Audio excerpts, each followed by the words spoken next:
Bien, buenos días o buenas tardes. Estamos quedando justo en la hora de la 12, así que es un agrado, como siempre, estar acá, verles a cada uno de ustedes en este domingo 3 de septiembre. Hemos avanzado en el año, así que aprovecharemos hoy, esta mañana de estar compartiendo, estar estudiando, ¿ya? Y para quienes nos están visitando y para quienes estamos, ¿cierto?, acá, recordemos que estamos estudiando una serie del libro de Hechos, ¿ya? Que está titulada en este caso Hechos para el Señor. Eso es lo que estamos estudiando. Así que los invito para que en este tiempo podamos tener nuestra Biblia abierta, si es que la tenemos, ya en físico o en aplicación, en el pasaje de hoy, que fue Hechos 2, desde el versículo 14. Y como siempre lo hacemos ante cada estudio, ante cada instancia de nuestra iglesia, oremos, porque es el Señor, ¿cierto?, el que nos guía a entender su palabra, que nos dio en nuestro idioma, justamente como nos recordaba Ignacio. Así que pidámosle su guía en este tiempo, su sabiduría, y también pido porque su palabra sea la que yo transmita y no la mía, ¿ya? Así que oremos juntos. Amado Padre, te damos gracias esta mañana por poder reunirnos. Gracias por tener la posibilidad de escuchar tu palabra, Señor, de predicar tu palabra. Te pedimos para que sea esta verdad, esta palabra la que sea predicada esta mañana.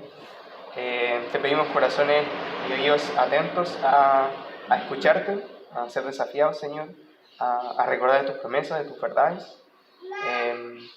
Así que pedimos de tu guía para este tiempo y nuestra concentración en tu evangelio, Señor. Así que ponemos este tiempo en tus manos, en el nombre de Jesús. Amén. Bien, quiero que cada uno de ustedes pueda pensar o quizás recordar cuando leyó algún libro o escuchó alguna canción o vio una película o una obra de teatro que se emocionó o se conmocionó mucho, así como que salió así como cuando a veces uno ve una película y termina como llorando, así como moco tendido. En eso estoy pensando, ¿cierto? Que podamos pensar quizás en esa instancia, ¿no? Hay gente que le puede pasar esa emoción, por ejemplo, quizás con películas como Titanic, por ejemplo, o con Coco, la película de Disney también podría pasar. En mi caso, por ejemplo, a mí me pasa siempre que recuerdo una película que se llama El niño del pijama rayas, que no sé si conocen, pero que trata sobre la amistad entre un niño que es hijo de un general nazi y un niño que es parte de un campo de concentración, y ellos establecen una amistad. Y el final siempre es muy triste, entonces no lo voy a contar porque si no, no podría continuar. Pero son esas películas que nos dejan emocionados también, ¿no? En otras ocasiones nos puede pasar quizás escuchando música. La música generalmente nos evoca, nos recuerda. Y podemos pensar que cuando escuchamos una determinada canción, quizás podemos pensar, por ejemplo, en una persona amada, o podemos pensar quizás en nuestra adolescencia o nuestra infancia, o quizás así como en una fiesta, también podría ser, o quizás incluso el recuerdo también de alguien que ya partió, que no está con nosotros. Y la música tiene esa capacidad de conmovernos, movernos. Y así nos puede pasar, ¿cierto?, con una película, con una obra de teatro que vemos ahí también. También hay unos casos donde nos generan confusión, esas películas que uno como que está haciendo zapping y va a la mitad y no entiende qué está pasando, entonces uno obviamente a veces la cambia. Entonces siempre generalmente cuando leemos, escuchamos o vemos algo, como que nos genera algo, ¿no?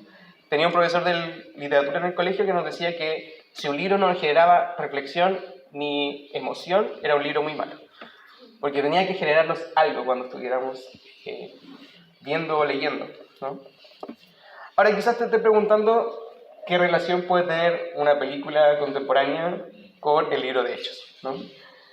Quizás porque nos cuentan una historia, puede ser, o porque nos provocan algo, o quizás por nuestra experiencia también puede ser. Entonces vamos a ver juntos, ¿cierto?, en este tiempo, si hay alguna relación entre esto que hablamos al comienzo y el libro de Hechos, ¿ya? Entonces, como siempre lo hacemos, cada pasaje, ¿cierto?, está enmarcado en un libro, y este libro, ¿cierto?, está enmarcado en una sección mayor y en la Biblia. Entonces siempre hablamos del contexto, para que entender mejor un pasaje, ¿ya? Entonces en este caso, ¿cierto?, tenemos el libro de Hechos, que ya, como hemos visto hace algunas semanas, y sabemos, es parte del Nuevo Testamento, ¿ya? fue escrito por Lucas, el mismo que escribió el Evangelio, ¿ya? Y como podemos leer en el versículo 1:1, fue dirigido a Teófilo, ¿ya? Y el propósito que tenía para qué escribieron este libro era justamente narrar los sucesos posteriores a la resurrección de Jesús, como una segunda parte, ¿no? Entonces, acá vemos, ¿cierto?, todo lo que ocurre después de que Jesús resucita, que era lo último que termina de escribir el Evangelio de Lucas, ¿ya? Algunos también estudiosos dicen que este libro nos enseña sobre nosotros mismos, sobre los humanos, ¿no? Y sobre nuestra situación por medio de distintos ejemplos en otras circunstancias, ¿no? No necesariamente es un libro que nosotros vamos a leer y ejemplificar tal cual está ahí, sino que es para mostrarnos qué se hacía ahí en los primeros tiempos de la iglesia, ¿ya? Eso como tenemos como marco general, ¿cierto?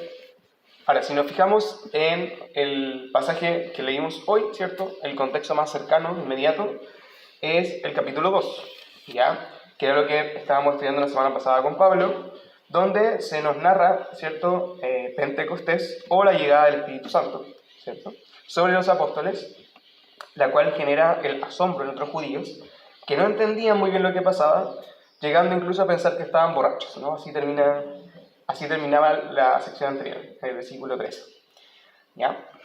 En nuestro caso, hoy día que vamos a continuar, ¿cierto?, vamos a tener como una idea central: ante la explicación del Evangelio, los judíos no quedaban indiferentes. Esa va a ser nuestra frase clave, ¿ya? Entonces, para entender esta idea, ¿cierto?, de ante la explicación del Evangelio, los judíos no quedaban indiferentes, vamos a dividir en 3 secciones porque es una sección o un pasaje largo, ¿no? Entonces vamos a tener del versículo 14 al 21 la primera parte, que es la explicación, ¿no? Era decir, qué estaba pasando.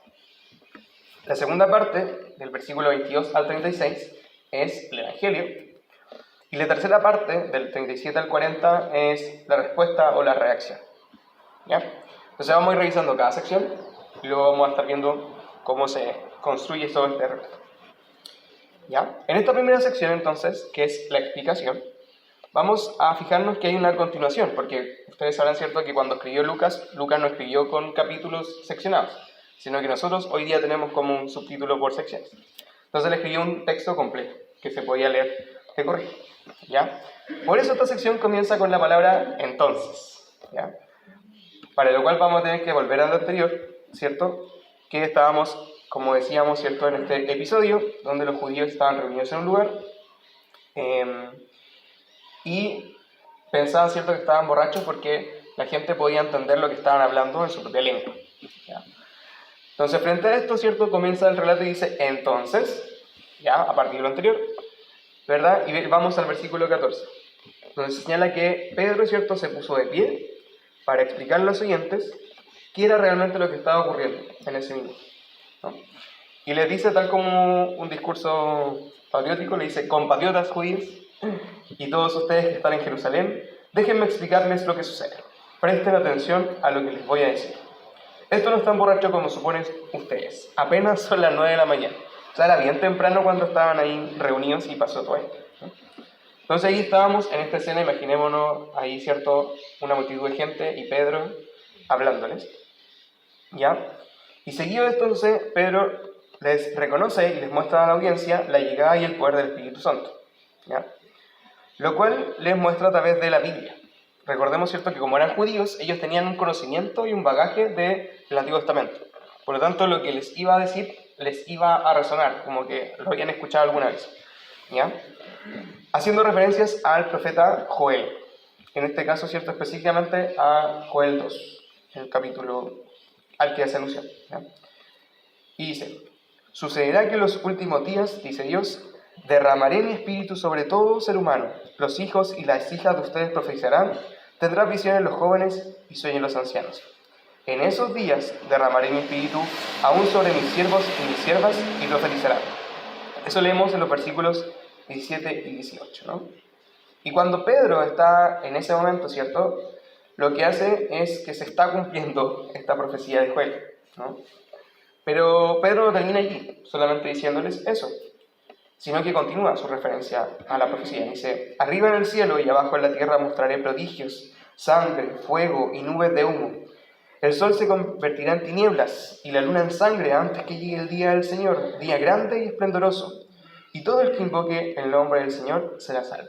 Eso es lo que vemos en los versículos 19 al 21. Entonces, en estos versículos, que son parte de esta sección, ¿cierto? Vemos que parece que no está todo lo que está en Joel, ¿cierto?, cumpliéndose literalmente, ¿no? Sino que se hace referencia a la segunda venida de Jesús, ¿ya?, la cual nosotros todavía estamos esperando.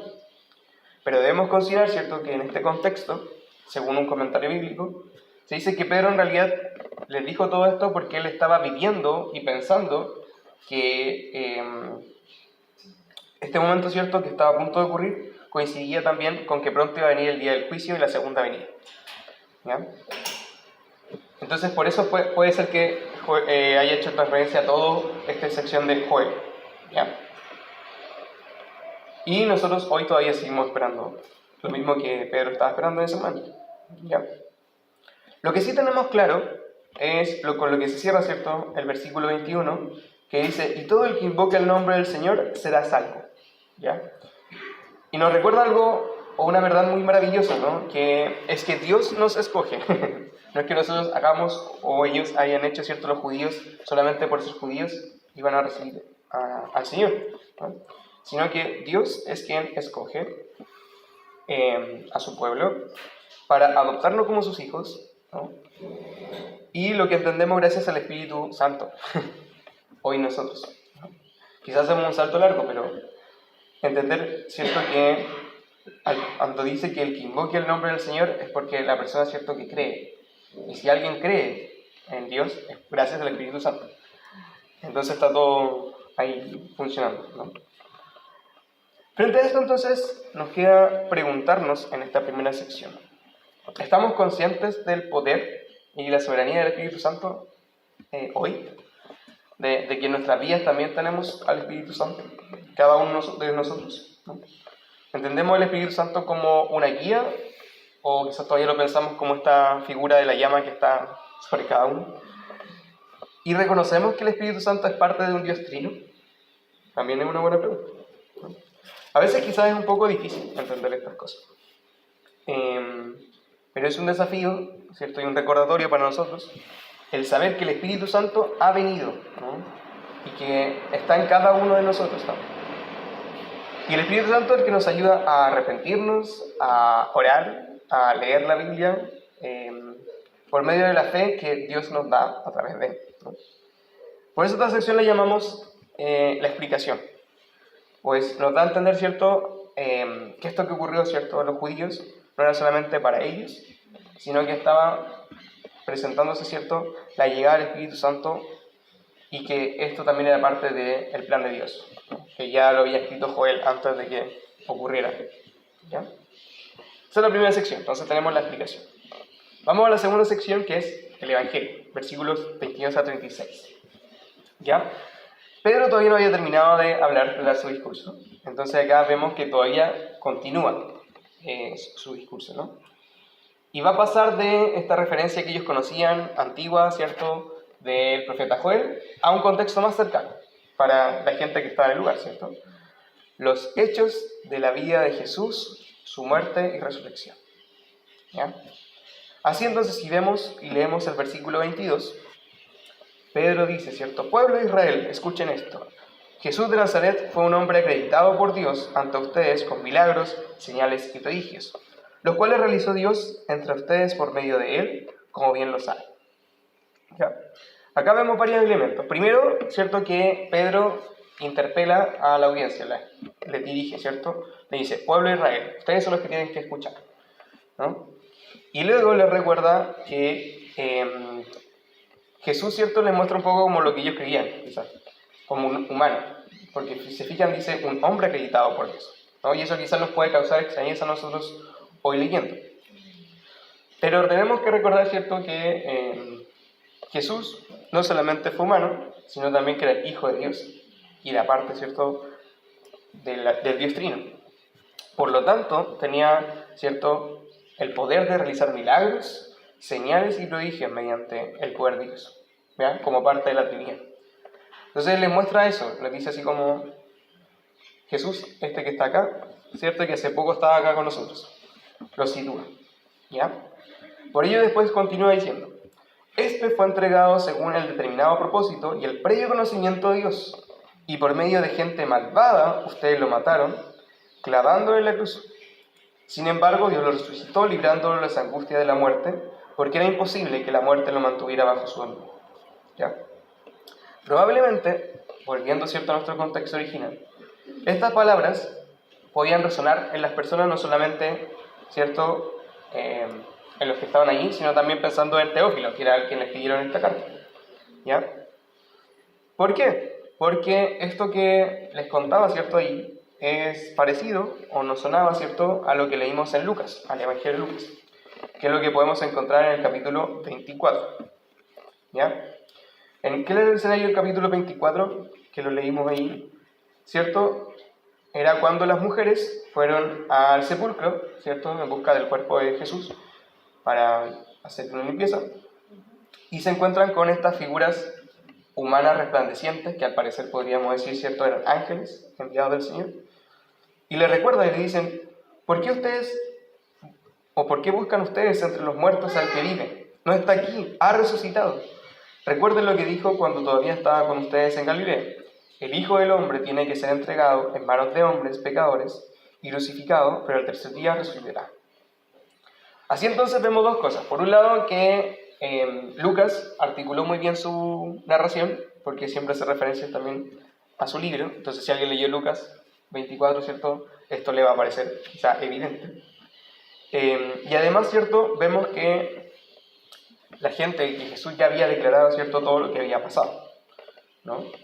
Y por lo tanto, podría ser que las personas que escuchaban, los judíos, ¿cierto?, que quizás ya conocían o habían escuchado de Jesús, les fuera haciendo un sentido o quedaban, ¿cierto?, pensando en si esto que estaba diciendo estaba en lo correcto, ¿no?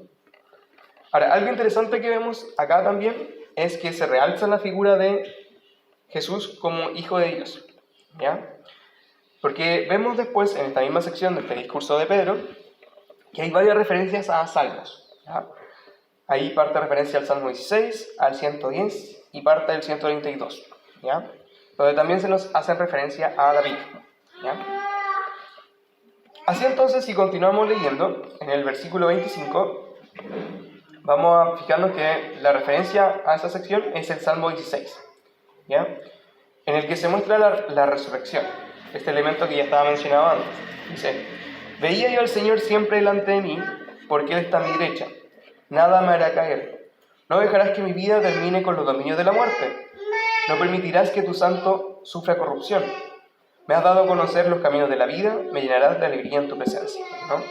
Ahí entonces vemos que en este salmo se nos muestra esta idea, ¿cierto?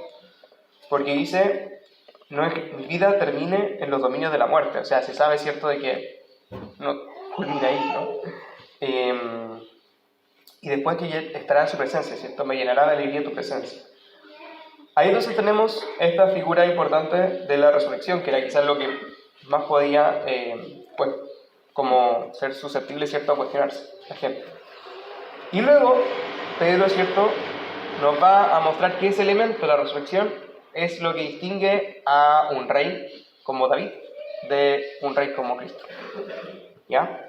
Entonces vemos, ¿cierto?, que luego en el discurso dice, haciendo alusión a David, murió y fue sepultado, y cuyo sepulcro está entre nosotros hasta el día de hoy. Era profeta y sabía que Dios le había prometido bajo juramento poner en el trono a uno de sus descendientes. Versículos 29 y 30. Así entonces, vemos que David había sido un rey, que había muerto y que él sí había muerto como nosotros pensamos, ¿no? Porque estaba en sepulcro, no estaba resucitado, ¿no? Y luego entonces va a complementar esta idea con lo que leemos y tomamos del Salmo 132, el cual indica, por amor a David tu siervo, no le des la espalda a tu ungido. El Señor ha hecho a David un firme juramento que no revocará. Aún otros propios descendientes lo pondré en tu trono. Si tus hijos cumplen con mi pacto y con los mandatos que les enseñaré, también sus descendientes te sucederán en el trono para siempre. Y esta parte, ¿cierto?, nos lleva a Jesús, porque Jesús es uno de los descendientes de David, ¿ya? Y como señala, ¿cierto?, Pedro en esta parte, en su discurso, Dios lo resucitó y de ello todos nosotros somos testigos. Exaltado a la derecha de Dios y habiendo recibido del Padre el Espíritu Santo prometido, ha derramado esto que ustedes ahora ven y oyen. Versículo 32, ¿cierto? Ahí entonces tenemos esta diferencia entre este Dios humano, que era David, que estaba sepultado, y Jesús, que era este Dios divino, ¿cierto?, y que había resucitado. Y que él también había recibido el Espíritu Santo, como dice acá, ¿no? Entonces después termina su discurso en el versículo 36. Dice, por tanto, que todo Israel esté bien seguro de que Jesús, a quienes ustedes crucificaron, Dios lo había hecho Señor y Cristo, o Señor y Mesías, también dice algunas versiones, ¿no? Y aquí se nos vuelve a recalcar, ¿no?, esta diferencia entre David, el que conocían, ¿cierto?, por los relatos, y Jesús, que hace un par de semanas y meses había estado allí, ¿cierto?, quien en realidad era el Mesías, que estaba cumpliendo las promesas de Dios, ¿ya? ¿Qué implicancia tiene para nosotros entonces hoy esto, ¿no? Acá recordamos otras verdades del Señor, ¿cierto?, de este Cristo, del Mesías, que cumplió las profecías, ¿cierto?, que ha resucitado y nos promete vida eterna. ¿Creemos todas estas cosas? ¿Confiamos en esto? ¿Vivimos realmente como si Jesús fuera el Rey de nuestra vida, ¿no? Yo ayer comentaba, porque igual nos toca estudiantes de San Marcos, y le decía que a mí me pasa muchas veces que también yo lucho con estas cosas, ¿no? Yo vengo todos los domingos, pero a veces pienso que mi mamá es más creyente que yo, y ella no está siempre acá. Entonces siempre es un desafío para nuestra vida, porque muchas veces, ¿cierto?, en el quehacer, en las decisiones, en nuestro actuar,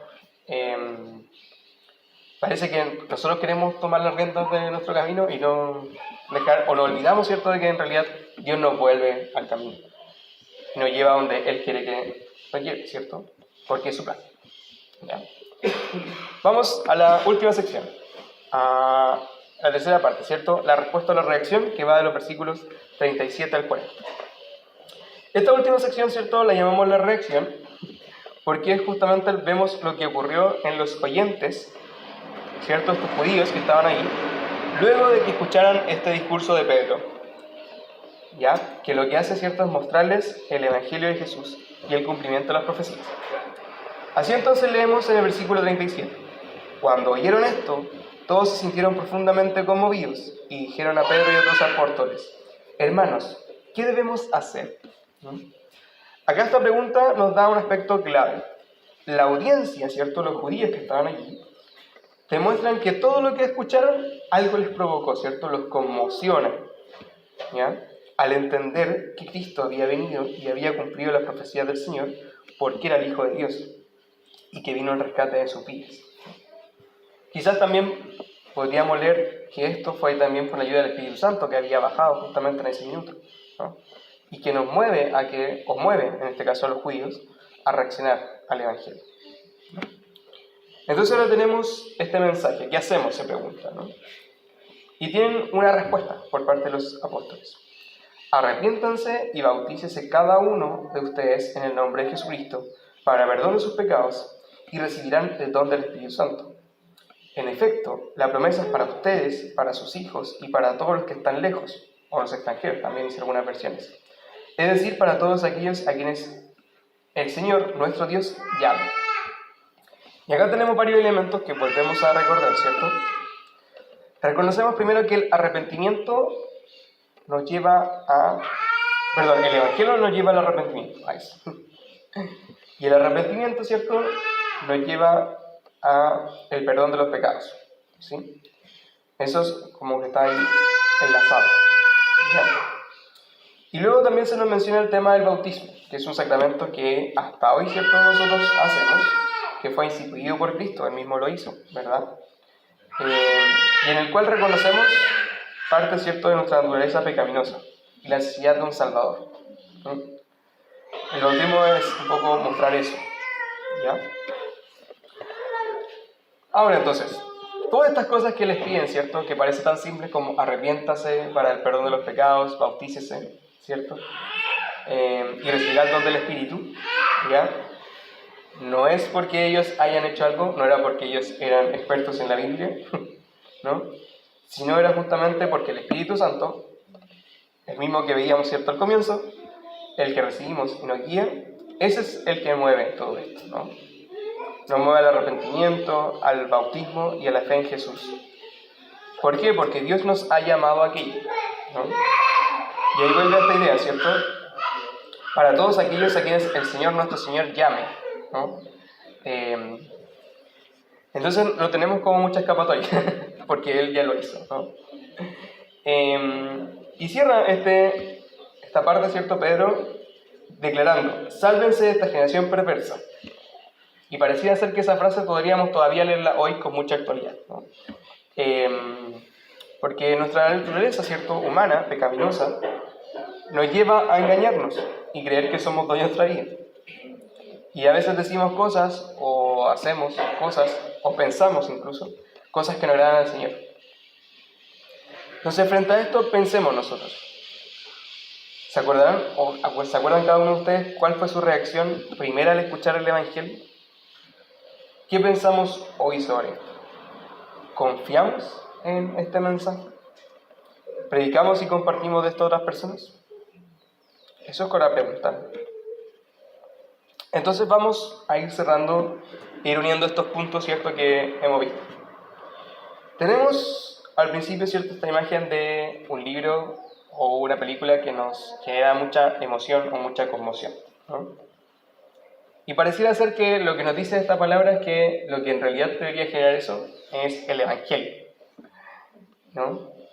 ¿Cuánto más el Evangelio nos debería llevar a que nosotros nos podamos emocionar o volver, ¿cierto? Algunos hablan de esto como un primer amor, ¿no? Y nos lleva al Evangelio, a este Evangelio, que el Evangelio nos muestra estas verdades en una esperanza, en la fe de un Cristo, ¿cierto?, que vino a la tierra y pagó por todos nosotros, ¿ya?